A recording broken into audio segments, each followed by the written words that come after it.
Hello दोस्तों, welcome back to channel. आप सभी का स्वागत है आपके अपने चैनल आर ऑफिशियल क्लासेस में।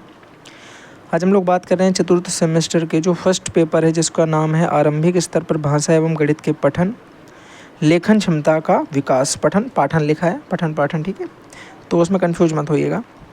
उसमें बड़े ध्यान से सुनिएगा। अगर आपको ये वाला सिलेबस अपना पूरा करना है और इस वाले सब्जेक्ट में अपनी पकड़ बनानी है, तो आपको हिंदी और मैथ का नॉलेज होना चाहिए बस। क्योंकि यहाँ पे मैक्सिमम चीज़ें आपको हिंदी वाली मिलने वाली हैं और मैथ वाली मिलने वाली हैं। हिंदी और मैथ का एक तरीके से ये मिक्स बोल सकते हो रूप है, ठीक है। बिल्कुल भी आपका टाइम नहीं लूँगा, जल्दी जल्दी चीज़ें क्लियर कराऊंगा और आपको ये चीज़ें ऑलरेडी आधी से ज़्यादा चीज़ें पता होती हैं। आपसे कोई पूछता बताओ भाषा क्या होता है, आप बोलो कि भाषा भैया वही तो है, जैसे मैंने अपने मन की बात सामने वाले को बता दी, सामने वाले ने अपने मन की बात मुझसे बता दी, हम लोगों ने एक दूसरे के साथ भाषा के द्वारा ही तो विचार विनिमय किया है, यानी विचारों का आदान प्रदान किया है।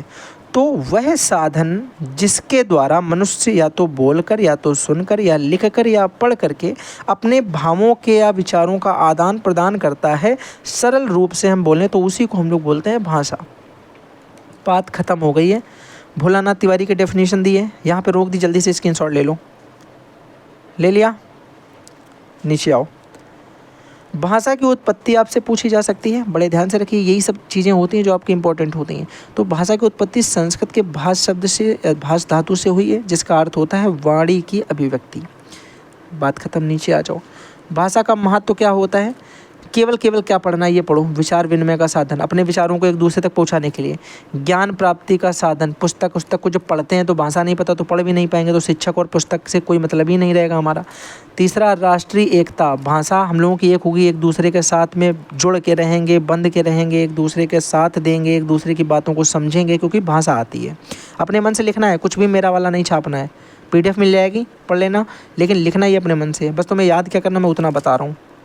अगले नंबर पे व्यक्तित्व का निर्माण, जब आपकी भाषा आएगी तो आपके अंदर विचार उत्पन्न होंगे, व्यवहार आपका अच्छा होगा और आपको इसमें व्यवहार को निखारने में सहायता मिलेगी। कुछ चीज़ें जो पढ़ना चाहो पढ़ सकते हो। चिंतन और मनन, जब आपको भाषा आएगी उसी के माध्यम से तो गहराई से सोच पाओगे। भाषा ही नहीं आती है तो क्या उर्दू में सोच लोगे, कन्नड़ में सोच लोगे, हिंदी में सोच लोगे, बिहार में सोच लोगे, बिहारी, भोजपुरी, मैथिली, मगही, किस में ही सोच लोगे जब तुम्हें उस चीज़ के बारे में पता ही नहीं है भैया। अगले नंबर बात करते हैं स्वयं से बातचीत। तो मेरे भाई सीटेट के अनुसार भाषा केवल अभिव्यक्ति का माध्यम नहीं है, बल्कि खुद से बातचीत करने का भी एक तरीका है, अपने स्वयं में ही, जिसको हम बोलते हैं मनन करना, खुद से ही बातचीत करना। वो भी मेरे भाई क्या होता है, भाषा के द्वारा ही संभव हो पाता है। भाषा की विशेषताएं एवं प्रकृति क्या होती है? एक तो अर्जित संपत्ति होती है, भाषा वंशानुगत नहीं होती है, बल्कि ये वातावरण से सीखी जाती है। तो अर्जित चीज़ें हमेशा वही होती हैं जो हमें किसी दूसरे से प्राप्त होती हैं, ना कि वंशानुगत होती हैं, ना ही हमारी अनुवांशिक होती हैं।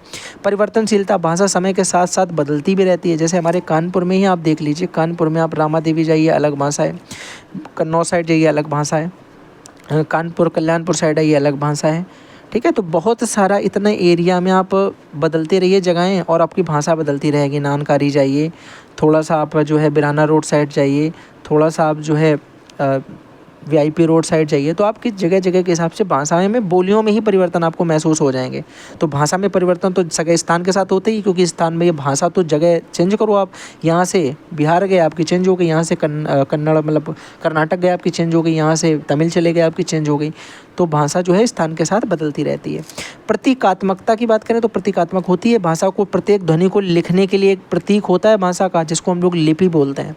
लिपि हमके क्या होते हैं? भाषा के प्रतीक होते हैं, अंकों जो अक्षर हैं, अक्षर के प्रतीक होते हैं। नदी के समान का मतलब होता है कि नदी जैसे अपना रास्ता खुद ही बनाती है, भाषा भी सामाजिक परिस्थितियों के स्वरूप में विकसित खुद ही हो जाती है, अपने आप को अनुकूलित कर लेती है। कठिनता से सरलता की ओर मेरे भाई क्या होता है कि जो भाषा होती है वह भाषा हमेशा जटिलता से सरलता की ओर अग्रसर होती है।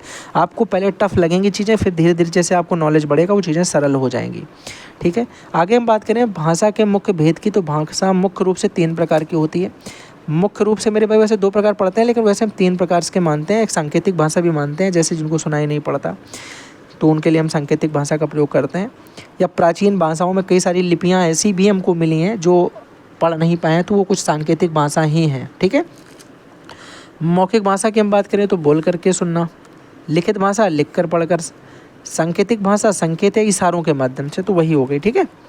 आगे अगर हम बात करते हैं भाषाई कौशल की, तो भाषाई कौशल आपको पता है शुभोपाली 4 होते हैं। तो भाषाई कौशल अगर आपसे पूछा जाता है, आप बोलोगे भाषा सीखने के मुख्य रूप से जो है क्रम होता है शुभोपाली, यानी सुनना, बोलना, पढ़ना, लिखना। तो श्रवण कौशल सुनना, वाचन कौशल बोलना, पठन कौशल पढ़ना और लेखन कौशल जो होता है वो लिखना होता है। ठीक है मेरे भाई, 4 तरीके के कौशल हैं, ये इंपॉर्टेंट क्वेश्चन है, याद रखिएगा भाषा कौशल।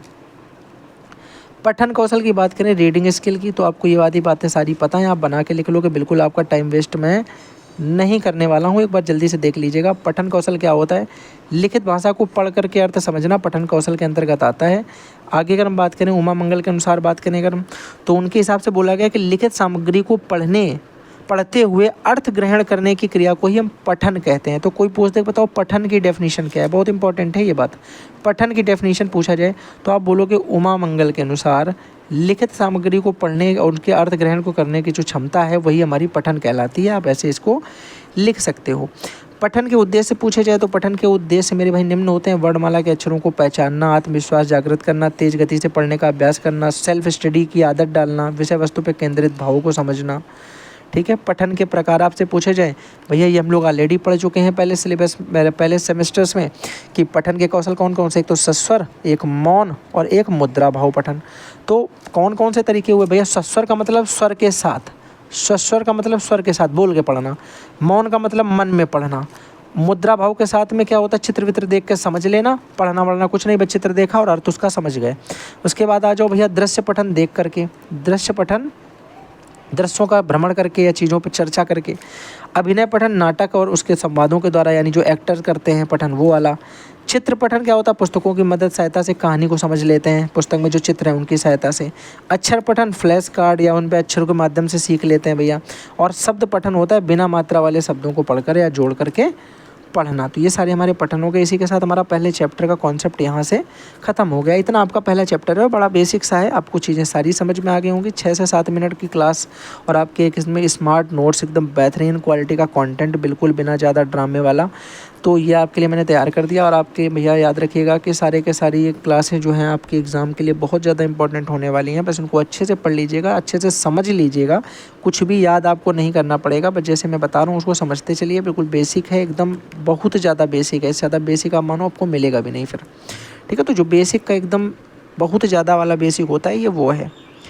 ठीक है, चलिए फिर मिलते हैं भैया अगले किसी सेशन के साथ में। और एक बात याद रखिएगा, कभी बोलता नहीं हूँ मैं, लेकिन अब मैंने स्टार्ट कर दिया है लास्ट क्लास से कि चैनल में नए हो तो चैनल को सब्सक्राइब करो, वीडियो को लाइक करो, hit the bell icon for my new update and thanks for watching. और हाँ, अपने दोस्तों के साथ में इस क्लास को ज़रूर शेयर करिएगा, उनसे बोलिएगा कि एक बार ट्राई करके देखो, आपको लैंग्वेज समझ में आएगी, आपको नोट्स भी समझ में आएंगे, ज़्यादा आपका टाइम भी वेस्ट नहीं होगा। 8 से 9 मिनट में आपका क्लास सेशन भी ख़त्म हो जाएगा। तो चलिए मिलते हैं, बाय बाय।